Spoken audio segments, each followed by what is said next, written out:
बस फिर आराम से।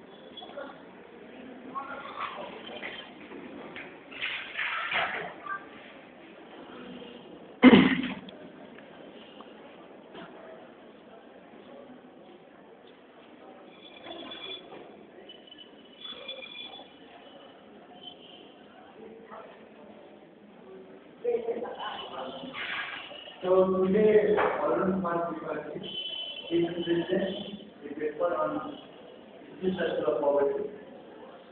I hope you will all participate. Thank you.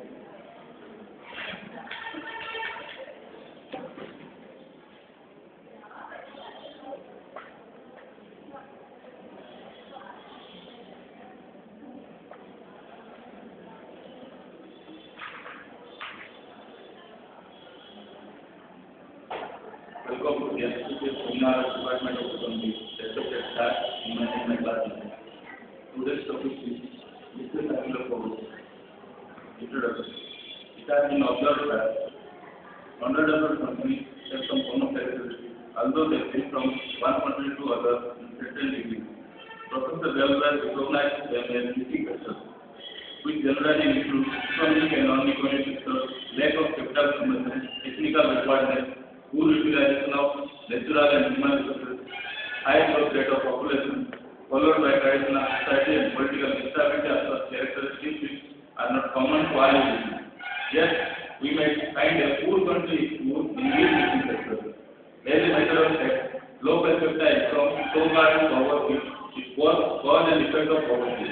Most people live in villages in least developed countries, mainly depending on agriculture.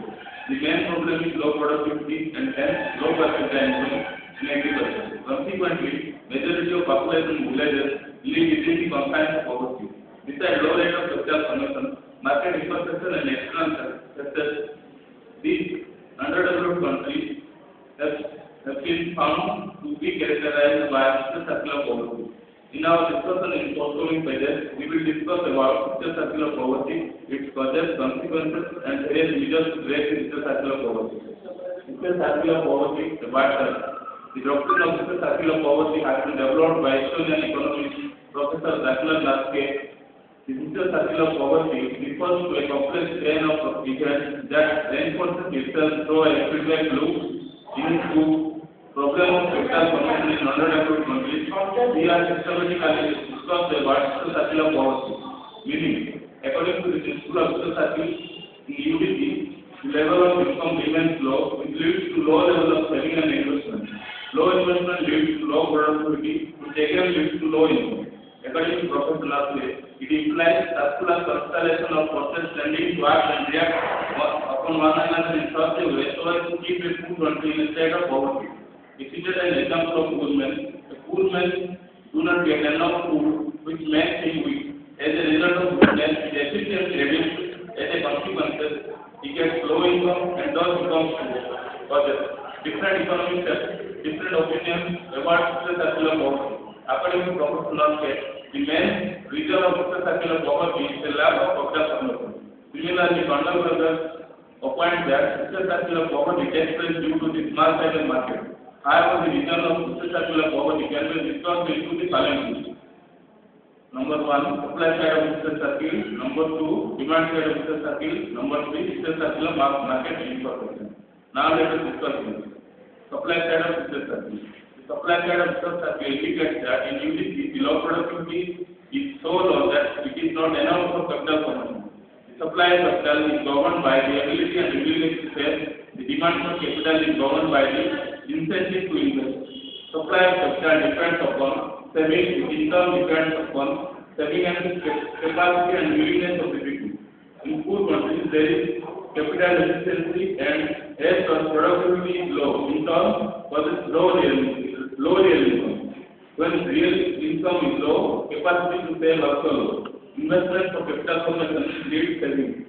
But real saving being low, the investment is also low and hence there is low capital formation and the country becomes capital efficient. The capital efficiency was a low productivity and again so the business circle develops as next.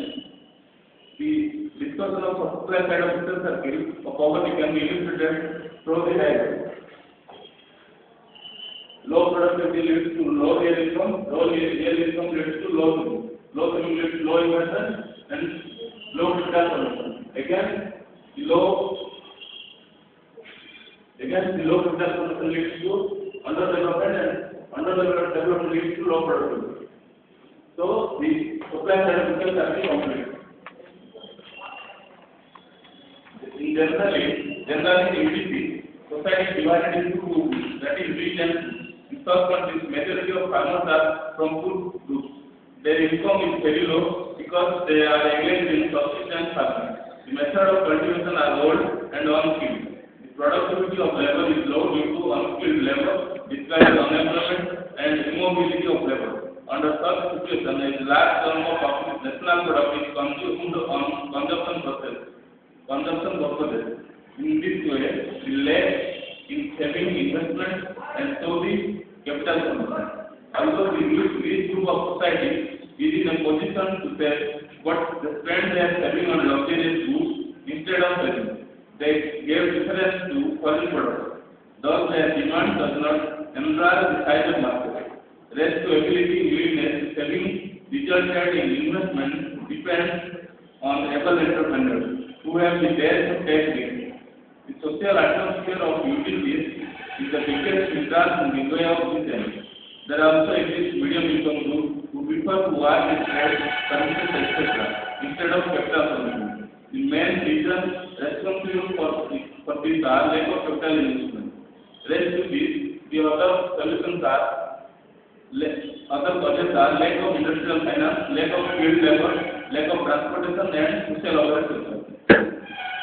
Next, demand side of vicious circle. According to Professor Nusske, on demand side, the inducement to invest may be low because of the small purchasing power of the people, which is due to the small real income, which is again due to low productivity. The low level of productivity, however, is the result of small amount of capital used in production, which in turn may be caused or at least partly caused by small investment to invest. Demand side for capital depends upon the incentive to invest, which in turn depends upon level of consumption of people. In a poor country, demand for capital is low, incentive to invest, which is the result of low level of consumption of the people, which again due to their low real income, which is again due to low productivity. The low productivity results in small amount of capital used, which is due to low incentive to invest, and so on. Thus, the vicious circle develops as next. The low level of real income reflects a low productivity due to capital efficiency, either because of low level of saving or a low level of investment is the common feature in both circles. Thus, he rightly remarks, the snake eats its own tail. The demand side of vicious circle poverty can be depicted through the diagram. Low productivity leads to low real income leads to low demand leads to low investment, and low investment leads to low fiscal formation. Again, low fiscal formation leads to low productivity, and vicious circle of demand side is complete.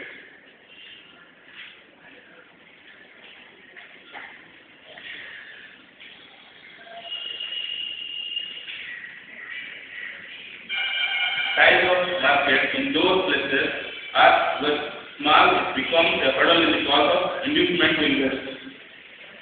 Thus, the investor who will establish industry on large scale and productivity remains low, and so the income. In order to prove this, Professor Nusske has cited many examples. For instance, an entrepreneur will not establish a modern factory in a country where people are poverty-ridden and unable to purchase goods.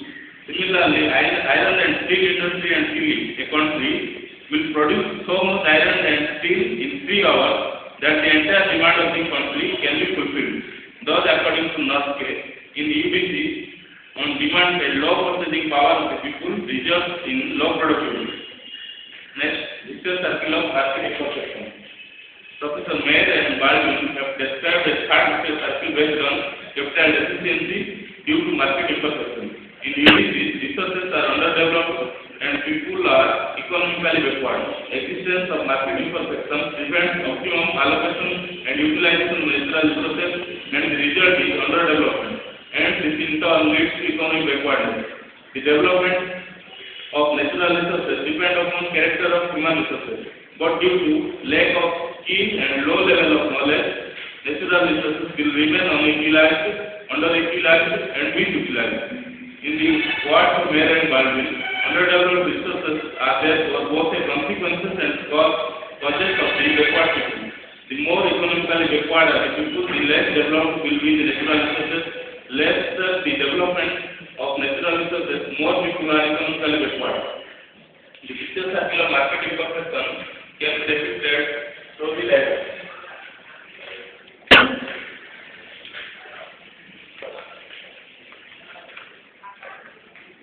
Low productivity leads to low real income. Low real income can be divided into two parts: low saving and low demand. This further leads to low investment, and low investment leads to low capital formation.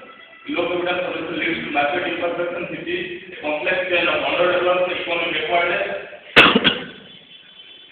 Again, the market imperfection leads to low productivity, and the vicious cycle of market imperfection completes. Solution to the vicious cycle of poverty.